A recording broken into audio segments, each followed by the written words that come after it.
Oh, you did? Mm-hmm. Good. Was that on my gate? I put her in, you know? Yeah.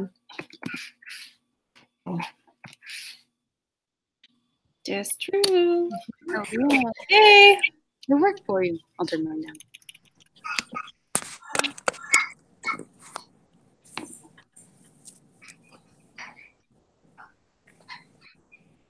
There's, My computer's a little slow today.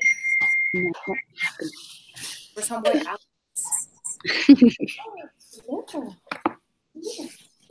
Get it so you can't cut this way.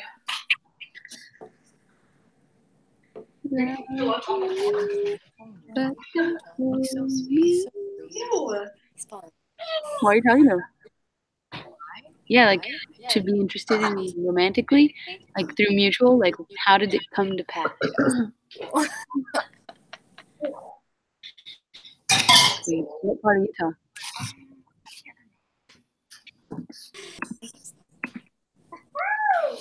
Do you want me to take you to his Thanksgiving? What? I'm going to Utah for Thanksgiving. Do you want me to take you so you can go to his Thanksgiving? No, I'm going to Nampa to see my mom. Okay, fine.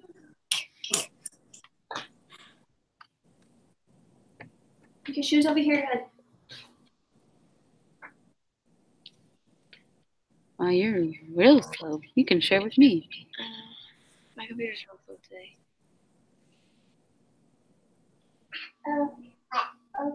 Oh, baby sounds. I love babies. We'll see if we're today. Look at my cute little bow. Isn't it cute? It is cute. Baby!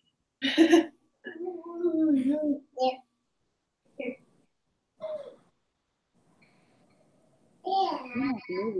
gonna be so available after this semester. By that I mean like time-wise.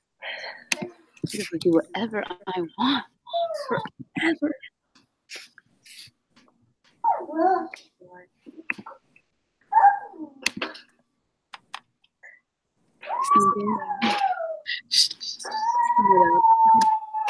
to mind. Okay, I didn't prepare a 3 to 4 minute talk. Wait, even if you press Nobody it, did hand it. You're fine. Yeah. just letting you all know. I just have some information I'm gonna share. Same here. Ditto. And it can take 20 minutes. I literally labeled it the Google Doc I prepared it on. It's called Sups Debate. Substitute. Ooh.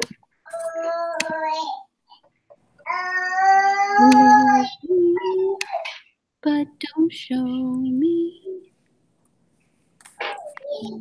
Screen share showcase. Am I showing up on there? I don't know. Your face isn't My face? like I can hear you through it, but Oh, okay. oh hey, we got somebody. Oh, we did? Yeah. Yay! No, I can't see you. Sorry. We got Katie. Can you hear me? If you I'm talk, just waiting on Alex.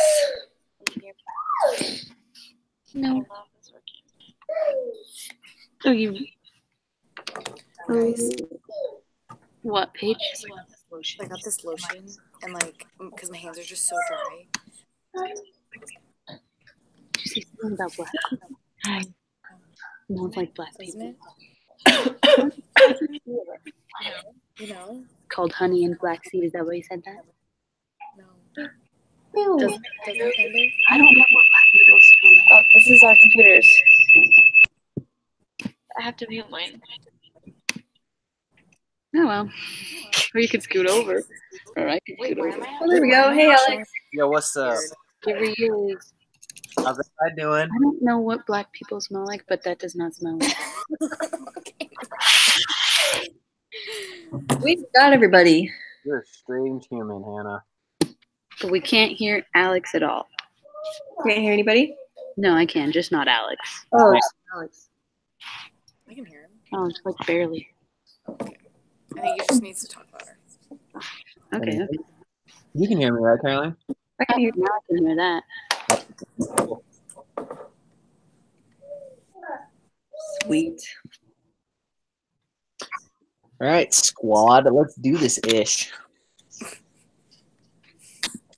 So I saw that you guys wrote all your things, and I didn't write on there, but I just picked against sweeten or supplements. Almost said sweeteners. Heck yeah. Kaylee, what did you say? Against.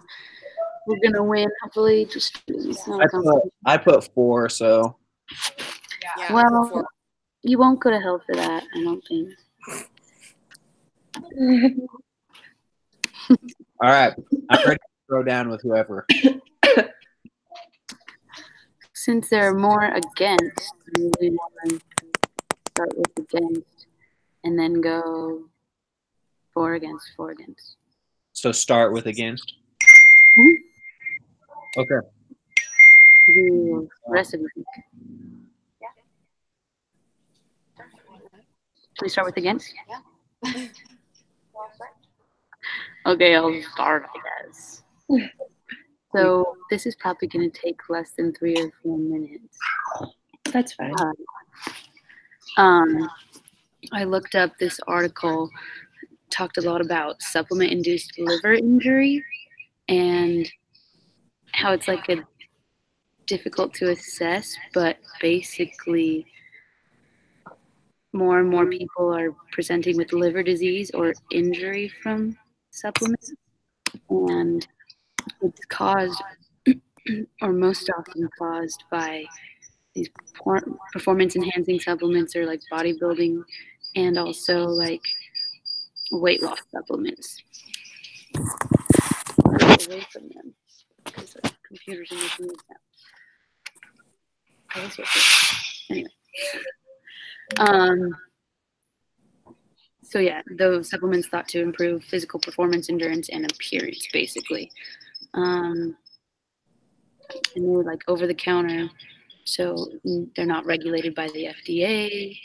And like one of the ingredients that they fear might be leading to this injury is green tea extract. Not like green tea that you drink, but extract of the plant. And apparently if it's in very high doses, then it can cause liver injury. Let's see.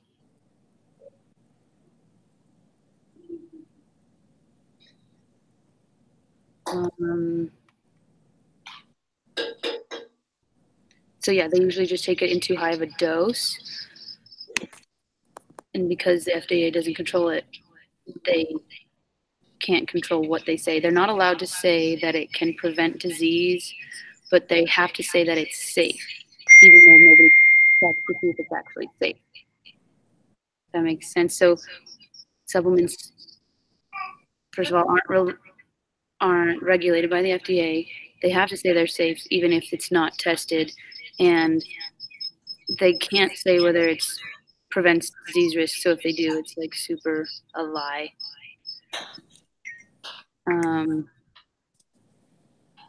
But yeah, and it causes or can cause liver disease or liver injury, and it usually can be reversed, at least with like appearance and performance enhancing supplements. But if it's from like, or no, they may need a liver transplant or just at risk for becoming very sick. That's usually the result of these things because of high bilirubin levels, and it's induced by these medications. And usually more, or like the most important difference between supplement-induced liver injury and medication-induced liver injury is that it's more severe. So supplements are worse than medications when it comes to liver. And then people who need who had the supplement-induced liver injury were more likely to need liver transplantation than people who had liver injury from medications. And that's basically all I've got. Sweet. Solid points, Hannah. All right. So, I'm about ready to blow your guys' minds with my information that I have for daily multivitamin.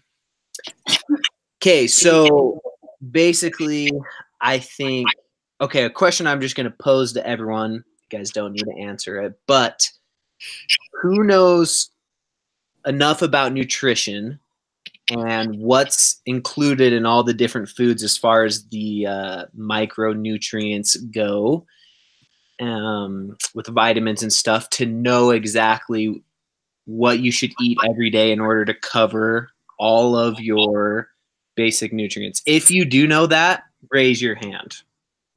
Okay, no one knows That's what's up. No one knows that macronutrients.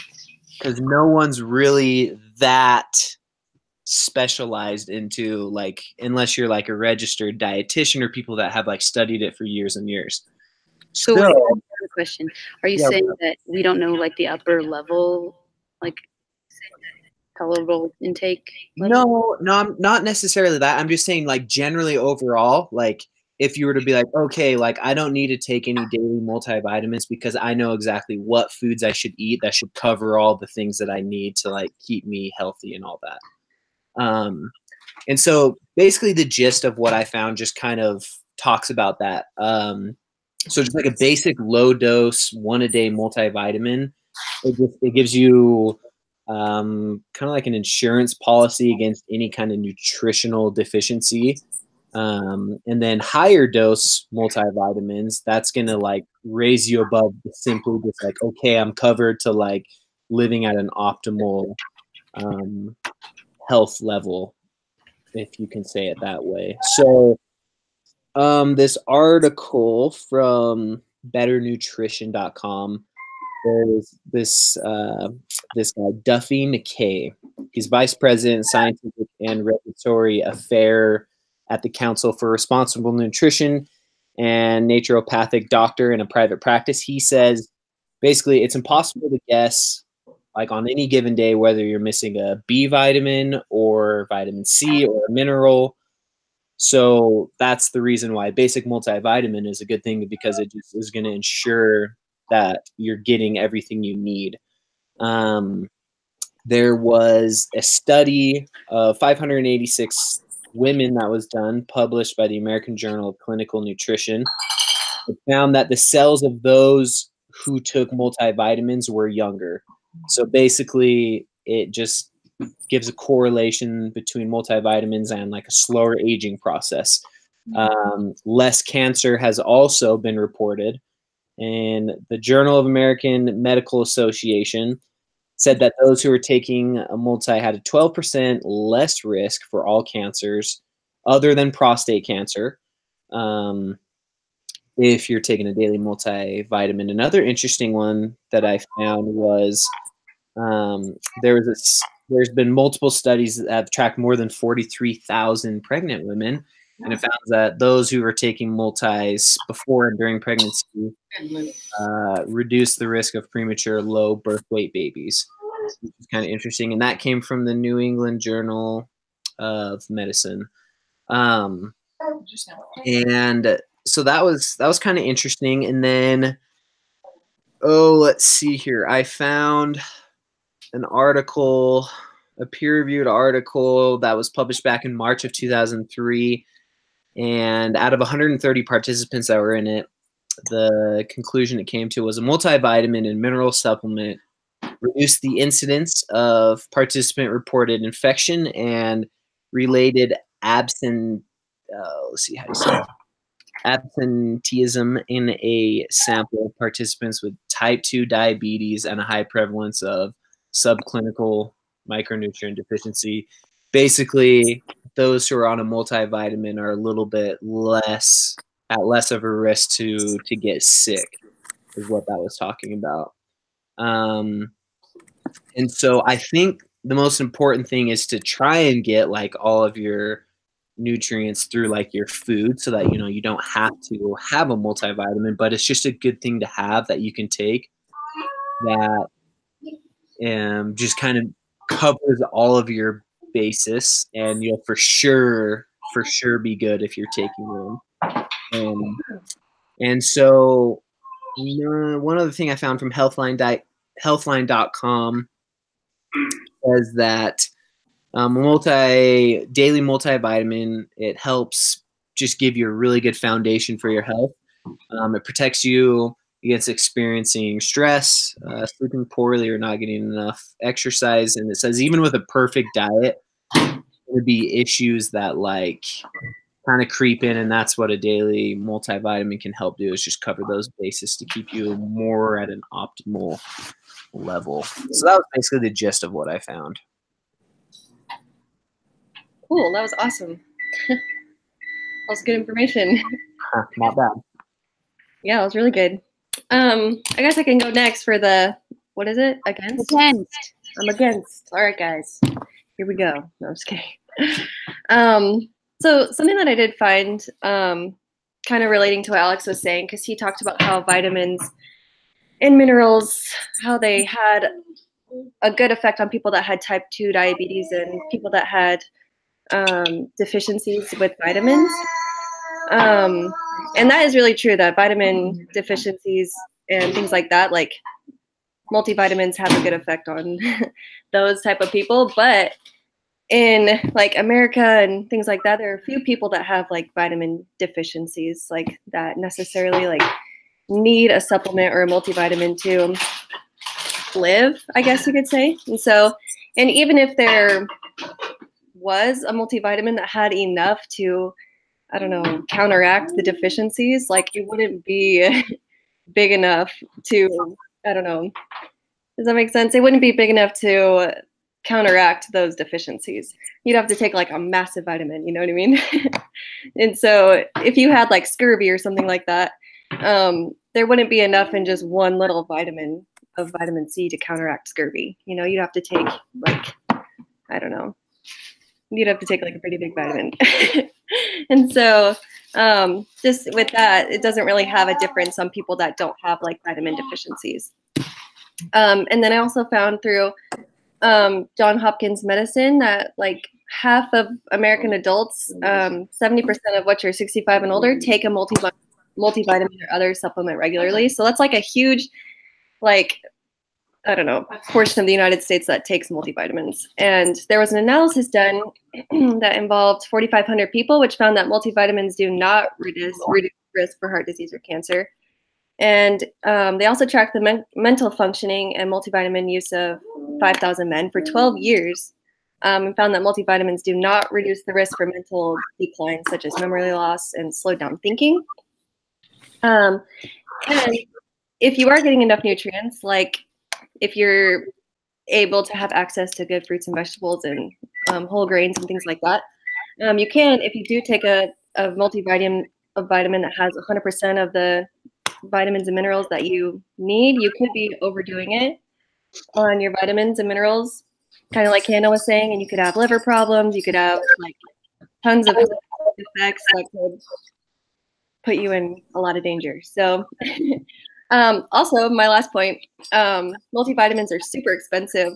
It actually came that Americans spend more than 30 billion a year as a whole on dietary supplements. So on vitamins, minerals, and herbal products, they spend 30 billion, which is a lot. And it's not necessarily proven to have any sort of benefit, a lot of them, and some could even hurt your health. So there's no real research that's like, oh, vitamin minerals, like make sure you have them. I found a lot of stuff that was just like, they don't really do anything. So we're spending $30 billion a year on things that we're not even sure if it works.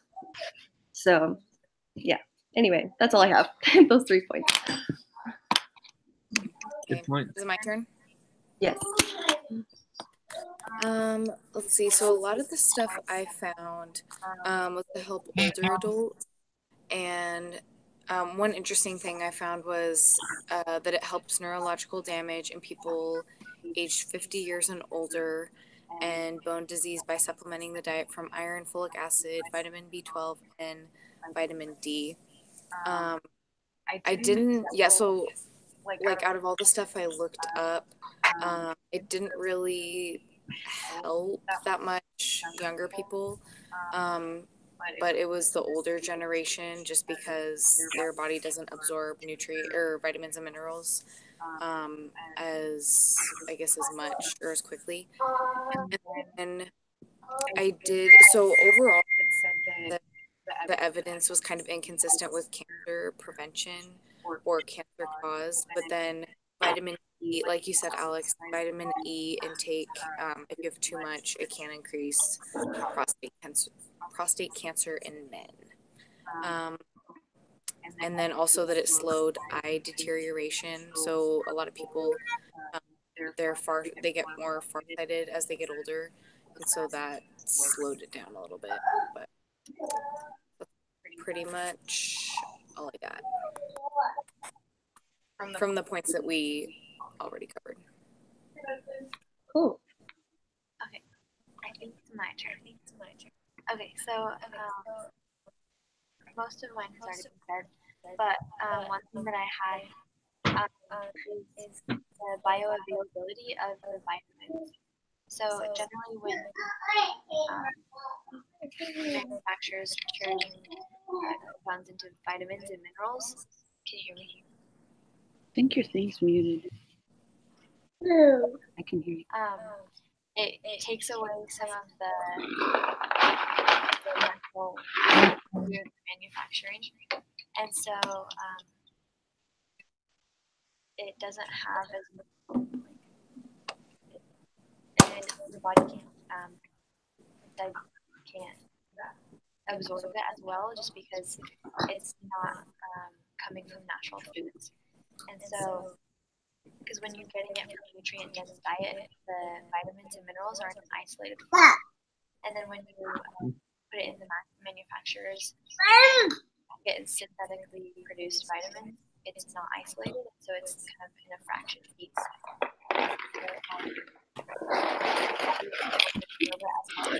Because when you get the vitamins from nutrient-dense foods, the body takes all of the things, the vitamins, minerals, antioxidants, and enzymes, and they all work together to provide the best amount of health. And so the bioavailability of the vitamins is not as high.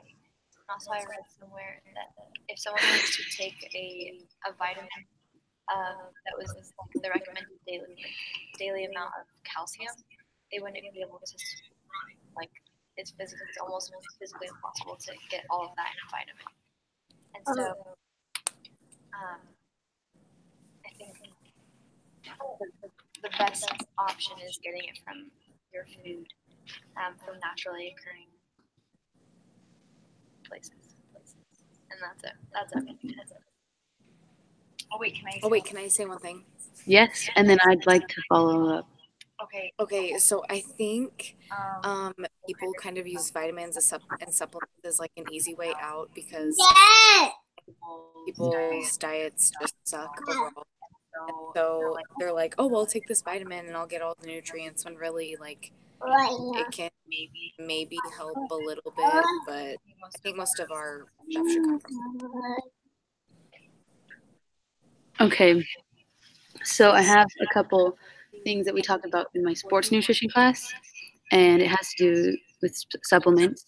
And they found that eating foods that contained beta carotene decreased cancer risk, but a beta carotene supplement increased cancer risk.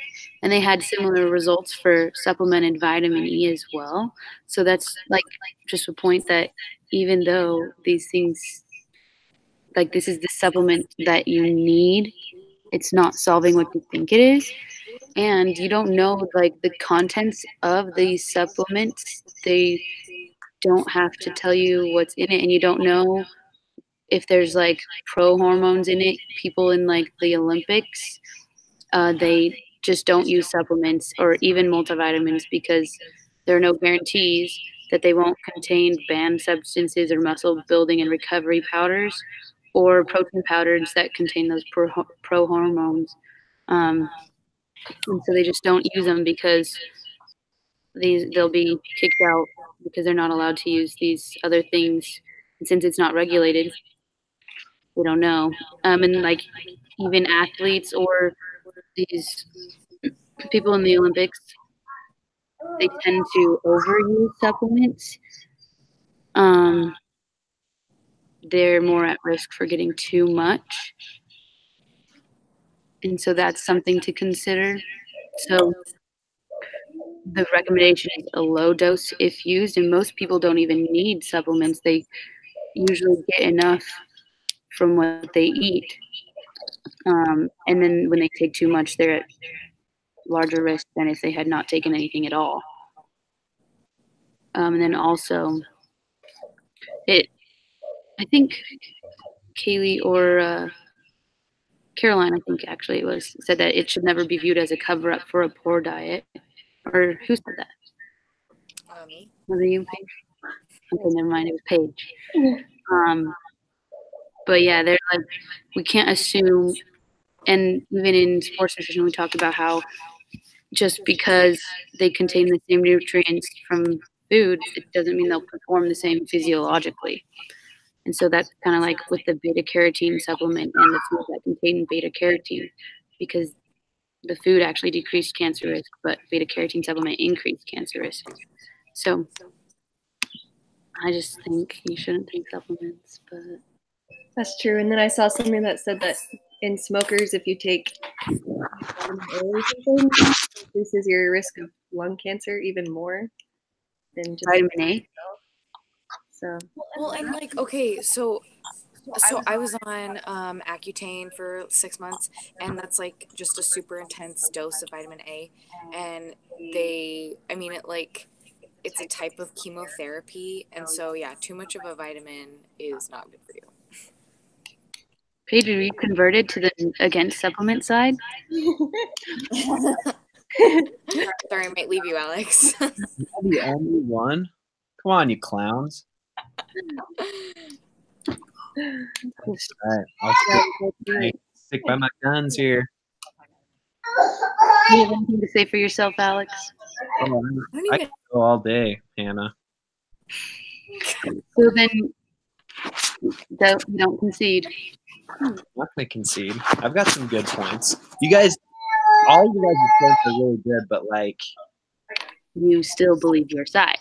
well, yeah, because it's like not any one of us, or probably 99.5% of people in the world understand enough about what is in each food as far as the vitamins and minerals go in order to get everything that they need to be like at their optimal best. Like our bodies are super good at like adapting naturally. Put that hand down, Hannah.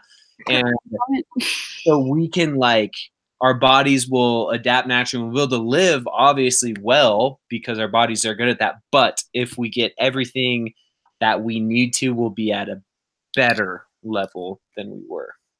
Okay, I do agree with you there. Like, nobody's gonna know how much, how many UIs of vitamin A have I had today? Sure. Because you're like, okay, like, vegetables are really good for you. Like dark leafy greens are typically going to have like lots of vitamin A. You're going to have like lots of vitamin C and those kind of things. Then we know like fruit has lots of vitamin C. And then you've got things like, what is it? We got obviously like milk and stuff with vitamin D, and then you've got calcium in it, and then you can get iron and stuff from meat, but like there's so much more. But everything's like fortified nowadays. Even goldfish have like calcium in them. That is true. I don't know. I'm just saying. Okay, first of all, you made that number up. 99% came out of thin air. So, Okay. sure, nobody knows exactly what foods need to get it, but how many people know what foods they should be eating anyway? Like they've got a rough idea. Right. And of these people who don't know, are they actually deficient on any of these things? Just because they don't know doesn't mean that I they would know. imagine everyone has at least one or two things that they're slightly deficient in. And what are the effects of these deficiencies? Some of them aren't as drastic. Some of them, you're right, some of them might not be very drastic, but let's say you've got everything that you need for an optimal level, you'll be like more on point as a person. Maybe. That was kind of vague. I think you only need a supplement if you are deficient, say you do get scurvy or something, and you go to the doctor and then they can help you. Like, otherwise, the rest is overkill. That was kind Oh, wow, that didn't hear you until just on the page. Okay, but you want supplements, okay. You can like supplements. When I'm 140 and putting flowers on your grave, we'll see. Joke. Okay. Women live longer more often. 10-year life expectancy, about, I think. Anyway, so what do we Came need up to with do that now? number, Hannah. Came up with that. On the internet. Oh, sure. Our page, you were saying something? Wait, so is that, do we just debate it and go back and forth? I think so.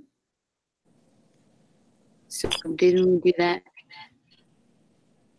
Oh, and then we need to pick our project assignments. Ew. Ugh. Can I do sodium? We need to look at what there is.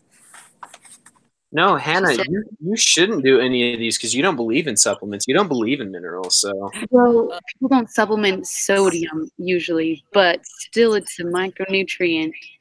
you don't believe in those, though. So I believe in micronutrients. They uh, exist. Nobody supplements sodium. Just let me do sodium. That's true. Okay. Oh, I've got Wait, 6%. So where's the list of stuff? Like the list of topics? There really aren't. It's just on There's that. no list. Click on that micronutrient. 2 to 3 will pick a mineral topic, and 2 to 3 will pick a vitamin topic. So my guess is you can give a presentation on any mineral or any vitamin as long as we don't do the same one. Oh, that's nice. Oh, it says half of the members choose a topic from cluster 1 and half from cluster 2. Wait, Wait, where are you reading this? Where is that? It's on the directions under step 5. Oh. You click on the little linky thing. Oh, yeah. Oh, no. I just exited out of something I needed. Oh, there's no sodium. Rip. No, don't say that. Where'd you find that? Click on the link. Okay, I want to do either vitamin A or fluoride would be cool. Boring. Go ahead, do vitamin A or No, I'm gonna do zinc. I'm gonna do zinc. It sounds cool. I'll do vitamin B12. I'll do iron. I'll do folate. I'll do calcium. Or what do you think I should do? Don't do calcium. That's boring. Wait, who's doing is anybody doing so Alex, you're doing it from cluster 2. Who else is doing it from cluster 2? I am. Kaylee. Okay. Folate. Do thiamine. That means I'm boring. Don't want to do it. Okay, never mind. I can do thiamine, but what the heck do people care about that? Just kidding. I'll find out. No, I don't want to do thiamine. Okay? I want to do. I mean, yeah, make sure you think about this real hard because it's a life or death situation. Somebody else choose. I'm an indecisive girl. Do thiamine. No, I don't want to. Okay, I'll choose calcium. No, fluoride. Everyone loves fluoride. Everyone okay if I do fluoride? My own's good. Sounds good. Then we've done that. And we all answer our debate questions individually. Mm-hmm. And then, yep. Any questions? Oh, I have a question. So she said that this is the last synchronous group meeting, but we're preparing a presentation for each other. So we'll post it or something? Yeah, I was reading over it yesterday, and I think it's like it gave us a couple different ways that you can post it, but you'll just record yourself giving it, whether it's a video or just like the audio, and then I think we post it, and everyone like reads over it and critiques it or whatever. Mm, So, okay. yep. Cool. And then it coincides with a due date, if you all noticed. If Oh, you're in yeah. cluster 1, you have to do it during lesson 12, and cluster 2 is during lesson 13. 10 to 15 minutes. Okay. Sounds good. Sweet. All right, guys. Well, thanks for everything. It was good. Yeah. Good points. I hope you will consider your supplement intake. Bye, everyone. Back at you. Right back at you. Couldn't hear you, Alex. But I really can hear him. Like, I swear his hand's over his own microphone. Bye. Bye, guys. Oh my. Bye.